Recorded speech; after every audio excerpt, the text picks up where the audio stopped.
날 사랑하느니 예수, 날 바라보느니 예수, 날 지켜주느니 예수, 날 용서하느니 예수.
사랑의 주님, 오늘 저희가 함께 예배드릴 수 있도록 허락하시니 감사합니다. 지난 한 주간도 주님이 주신 은혜 가운데 살아올 수 있었음을 고백합니다. 코로나 확진자 수가 증가하고 보이지 않는 바이러스로 인해 온 세계가 혼란스럽습니다. 주님, 너희 머리털 하나도 상하지 아니하리란 말씀처럼 주님께서 저희를 지켜주시기를 기도합니다. 청소년부 학생들 건강하고 안전한 방학을 보낼 수 있도록 지켜주시옵소서.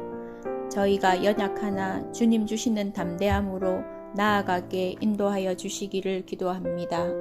말씀을 전하시는 목사님, 영육간의 강건함을 주시옵고 청소년부 선생님들 맡은 역할을 잘 감당할 수 있도록 상황과 환경을 열어주시옵소서.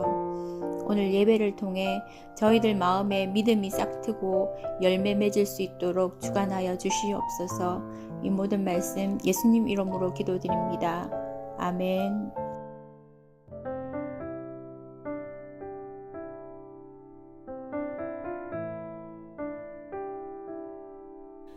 그러므로 너희는 이렇게 기도하라. 하늘에 계신 우리 아버지여, 이름이 거룩히 여김을 받으시오며 나라가 임하시오며 뜻이 하늘에서 이루어진 것 같이 땅에서도 이루어지이다. 오늘 우리에게 일용할 양식을 주시옵고 우리가 우리에게 죄 지은 자를 사하여 준 것 같이 우리 죄를 사하여 주시옵고 우리를 시험에 들게 하지 마시옵고 다만 악에서 구하시옵소서. 나라와 권세와 영광이 아버지께 영원히 있사옵나이다. 아멘. 주일 예배 나오신 여러분, 주님의 이름으로 환영하고 축복합니다.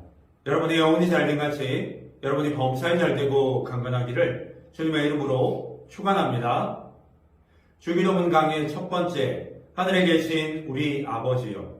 주기도문 강의 첫 번째, 하늘에 계신 우리 아버지요. 여러분, 혹시 기독교의 세 가지 보물에 대해서 들어보신 적이 있습니까? 이 바울은 기독교의 핵심 가치를 믿음, 소망, 사랑이라고 했습니다. 기독교인은 이 자신이 무엇을 믿는지, 또 무엇을 소망하며 살아야 하는지, 하나님을 사랑하고 이웃을 사랑하는 것이 무엇인지 알고 있어야 합니다. 하나님은 이 기독교인의 믿음, 소망, 사랑이 무엇인지 가장 빠르고 가장 정확하게 알려주시기 위해서 세 가지, 바로 사도신경, 주기도문, 십계명을 우리에게 주셨습니다. 사도신경은 기독교인이 무엇을 믿는지에 대해서 알려주고 있습니다. 주기도문은요, 성도가 무엇을 소망하며 살아야 하는지를 알려주고 있지요. 십계명은 하나님을 사랑하고 이웃을 사랑하기 위해서 어떻게 해야 하는지 알려주고 있습니다. 사도신경, 주기도문, 십계명은 기독교인들이 무엇을 믿고 무엇을 소망하며 어떻게 사랑해야 하는지를 가장 간결하게 요약한 것이라고 할 수 있습니다.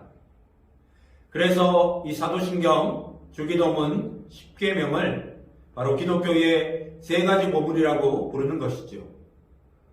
이 세 가지는 기독교인이라면 평생토록 반복해서 배우고 다른 사람에게 가르치고 또 전해주어야 하는 그런 내용입니다.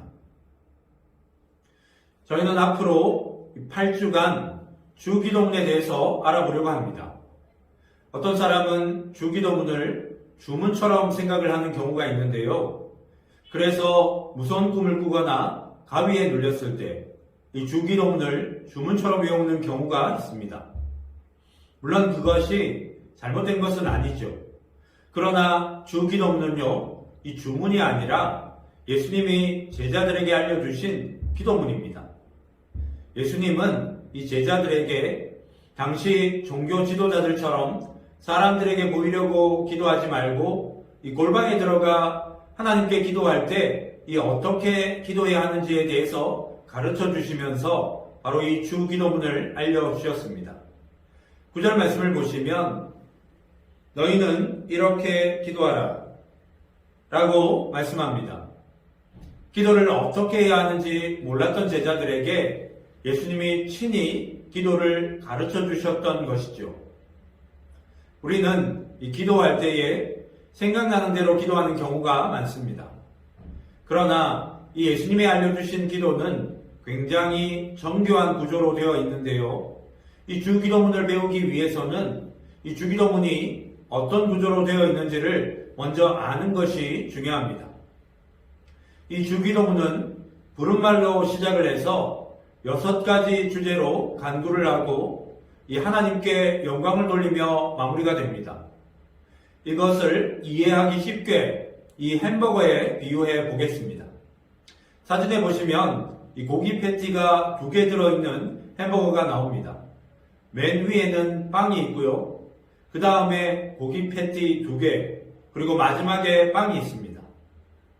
이 첫 번째 빵은 하나님을 부르는 것입니다. 그 다음에 나오는 이 첫 번째 고기 패티에는 3가지의 기도문이 있습니다. 여기에는 주로 하나님을 위한 기도를 담고 있죠. 두 번째 고기 패티에도 이 3가지 기도문이 있습니다. 여기는 우리 자신을 위한 기도를 담고 있습니다. 그리고 마지막에 나오는 빵은 하나님께 영광을 돌리는 내용입니다.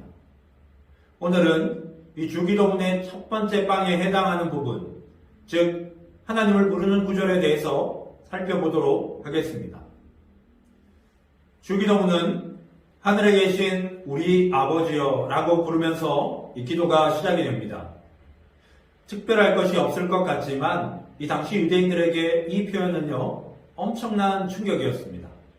왜냐하면 이 당시 유대인들 가운데 어느 누구도 하나님을 아버지라고 부르는 사람이 없었기 때문이죠. 예수님 이전까지 하나님을 아버지로 부른 사람은 없었습니다. 세상에 어떤 피조물도 하나님을 아버지라고 부르지 않지요. 심지어 우리보다 뛰어난 존재인 천사도 하나님을 아버지라고 부르지는 않습니다. 천사는 우리보다 뛰어난 존재이고 죄도 짓지 않지만 하나님을 아버지라고 부르지 않지요. 그런데 이 천사보다 못하고 늘 죄만 짓는 우리에게 하나님을 아버지로 부르도록 해 주신 것입니다. 그런데 유대인들에게는요, 이런 사실이 용납이 되지 않았습니다. 유대인들은 하나님을 너무나 거룩하고 높으신 분으로 여겼기 때문에 함부로 하나님의 이름을 부르지 않았습니다. 당시 성경을 필사하던 서기관들이 성경을 필사하다가 여호와라는 하나님의 이름이 등장하면 펜을 놓고 몸을 씻으러 갔다고 합니다. 이 더러운 몸으로 여호와라는 하나님의 이름을 감히 쓸 수 없다고 생각을 해서 몸을 씻고 와서 여호와라는 이름을 썼을 정도였습니다. 그만큼 유대인들은 하나님을 너무나 거룩하고 높으신 분으로 여겼기 때문에 우리와 거리가 멀다는 생각을 가지고 있었지요. 그런데 이 예수라는 사람이 나타나서 하나님을 아버지라고 부르도록 한 것입니다. 사실 유대인들뿐만 아니라 세상에 어떤 신을 믿는 사람도 자기가 믿는 신을 아버지라고 부르는 종교는 없습니다. 그리스 로마 신화에는 수많은 신들이 등장하죠. 그 신들은 인간을 괴롭히는 그런 존재로 나옵니다. 이들은 인간 세상에 내려와서 사람들을 괴롭히고 못살게 굴었습니다. 그래서 이 고대 사람들은 신을 이 무섭고 두려운 그런 존재로 인식을 했습니다. 물론 유대인들은 그런 신관을 가지고 있지는 않았지만 그들은 여호와 하나님을 감히 우리 같은 인간은 만날 수 없는 거룩하고 아주 높으신 분으로 생각을 했지요. 그런데 이 갑자기 예수란 사람이 나타나서 하나님을 아버지라고 부른 것입니다. 이 그때부터 유대인들은 예수님을 죽여야겠다고 생각했습니다. 요한복음 5장 18절 말씀을 보시면 유대인들이 이로 말미암아 더욱 예수를 죽이고자 하니 이는 안식일을 범할 뿐만 아니라 하나님을 자기의 친아버지라 하여 자기를 하나님과 동등으로 삼으심이로라 라고 말씀합니다. 유대인들은 예수님이 하나님을 아버지로 부른 사건 때문에 더 예수님을 죽여야겠다고 생각했습니다. 그렇다면 이 예수님은 그런 사실을 모르고 계셨을까요? 예수님은 이 당시 문화에서 그것이 문제가 될 것을 알고 계셨습니다. 그렇다면 아버지가 아닌 왕이라고 불러도 되었을 텐데 왜 왕이 아니라 아버지라고 부르셨을까요? 왕에게 기도하는 것과 이 아버지에게 기도하는 것은 다릅니다. 저희 아이들이 상을 받거나 어려운 과제를 끝내면 저에게 와서 선물을 사달라고 할 때가 있는데요. 사실 제가 꼭 사주어야 할 필요는 없습니다. 그런데 제가 아빠이기 때문에 그런 말을 할 수 있는 것이죠. 만약에 제가 왕이고 저희 아이들이 저의 신하이거나 종이었다면 그런 부탁을 하지 못했을 겁니다. 미국의 기독교인들과 우리나라 기독교인들이 하나님을 대하는 태도를 보면 차이가 있습니다. 미국의 기독교인들은 하나님을 참 친밀하게 여깁니다. 그래서 걸어가면서도 기도하고 예배 중에도 자유롭게 일어나서 손을 들고 찬양하거나 기도하는 사람들을 쉽게 찾아볼 수 있습니다. 그런데 우리는 이 유교적인 영향을 받아서 예의 범절을 중요하게 여기죠. 기도할 때도 이 기본적인 자세가 있습니다. 어렸을 때부터 예배 시간에 하면 안 되는 것을 먼저 가르쳐 주죠. 하나님을 경외하는 것은 좋은 태도이지만 조금 거리감이 있는 것처럼 느껴지는 것도 사실입니다. 이 거리감 때문에 기도가 어렵고 부담스러울 때가 있죠. 그런데 예수님은 우리에게 기도할 때 먼저 하나님을 아버지라고 부르도록 하셨습니다. 예수님은 하나님을 이 아버지로 부르도록 하셨지만 육신의 아버지와는 명확하게 구분하기 위해서 하늘에 계신 우리 아버지라고 부르셨습니다. 아버지라는 단어를 들으면 친밀하게 느껴지고 부담이 없는 경우도 있지만 아버지에 대한 미움이나 부정적인 이미지를 가지고 있는 사람들도 있지요. 그래서 예수님은 육신의 아버지와 구분하기 위해서 하늘에 계신 아버지라고 부르셨습니다. 육신의 아버지와 하늘에 계신 아버지는 분명한 차이가 있지요. 그렇다면 육신의 아버지와 하늘에 계신 아버지는 어떤 차이가 있을까요?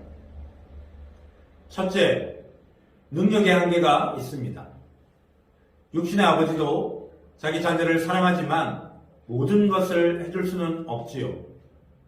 저도 저희 아이들을 사랑하기 때문에 많은 것을 해주고 싶지만 모든 것을 해줄 수는 없습니다. 예전에 저희 딸이 이 횡단보도를 건너다 신호를 무시하고 지나가던 차에 부딪힌 적이 있었습니다. 그때 제가 할 수 있었던 것은요, 그냥 놀라서 소리를 지르는 것밖에 없었습니다. 육신의 아버지도 자기 자녀를 사랑하지만 능력에 분명한 한계가 있지요. 그러나 하늘에 계신 하나님 아버지는 능력에 한계가 없는 전능하신 분이십니다. 그래서 우리가 그 하나님께 우리의 소원과 필요를 아뢰 수 있는 것이지요. 둘째, 지식의 한계가 있습니다. 육신의 아버지는 자기 자녀를 사랑하지만 자녀의 모든 필요를 다 알지는 못하지요. 사춘기 자녀를 둔 부모님들은 속을 많이 앓습니다. 사춘기 아이들도 자기가 왜 그러는지 이해를 잘 못하는 경우가 많이 있죠. 부모님은 그런 자녀들을 보면 뭘 어떻게 해줘야 하는지 몰라서 답답해하는 경우가 많이 있습니다. 부모라고 자녀의 마음을 다 아는 것은 아니지요. 지식의 한계가 있기 때문입니다. 그런데 우리 하나님은요, 모든 것을 다 아시는 분입니다. 우리가 처한 상황과 우리의 마음을 모두 아시지요. 마태복음 6장 8절을 보면 그러므로 그들을 본받지 말라. 구하기 전에 너희에게 있어야 할 것을 하나님 너희 아버지께서 모두 아시느니라 라고 말씀합니다. 하나님은 우리가 기도하며 아뢰는 것을 기뻐하시는 분이지만 기도하지 않을 때도 우리의 심정이 어떤지, 우리에게 무엇이 필요한지를 이미 다 알고 계십니다. 그분이 바로 우리가 믿는 하나님이시지요. 셋째, 사랑의 한계가 있습니다. 부모는 자녀를 사랑하지만 그 사랑에는 한계가 있습니다. 부모도 사람이기 때문에 무조건적으로 사랑하지는 못하지요. 예쁘고 사랑스러운 자녀에게는 더 많이 주고 싶지만 속을 썩이고 말을 잘 듣지 않는 자녀를 보면 순간적으로 미운 마음이 생기기도 합니다. 그런데 하늘에 계신 하나님은 이 육신의 부모와 달라서 무조건적으로 우리를 사랑하십니다. 그래서 우리를 구원하기 위해 하나밖에 없는 아들 예수 그리스도를 십자가에 내어 주셨던 것이죠. 우리가 믿는 하나님은 능력과 지식과 사랑에 한계가 없으신 분입니다. 그 하나님을 우리가 아버지라고 부르며 기도할 수 있는 특권을 받았으니 이 주님이 기도하라고 말씀을 하신 것입니다. 주기도문 설교를 시작하면서 여러분에게 부탁하고 싶은 것은 이 시간부터 기도가 멈춰있던 사람들은 기도를 다시 시작할 수 있기를 바랍니다. 주기도문은요, 예수님이 우리에게 기도를 가르쳐 주시기 위해서 주신 기도문입니다. 그러므로 주기도문을 배우는 동안 여러분이 최소 하루에 10분이라도 기도할 수 있는 사람이 되면 좋겠습니다. 혼자 기도하는 것이 힘든 친구는 라디오 텐텐 기도를 듣고 기도하기를 추천합니다.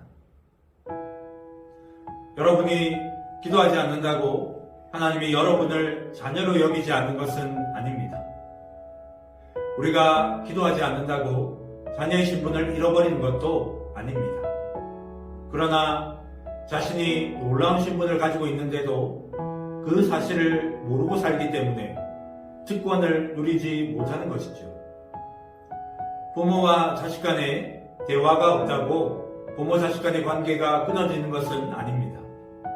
그러나 부모와 자식 간에 서로 친밀할 때에 관계의 유익을 누릴 수 있는 것처럼 기도할 때 하나님 아버지와 우리 사이의 관계의 유익을 풍성하게 누릴 수 있는 것이죠.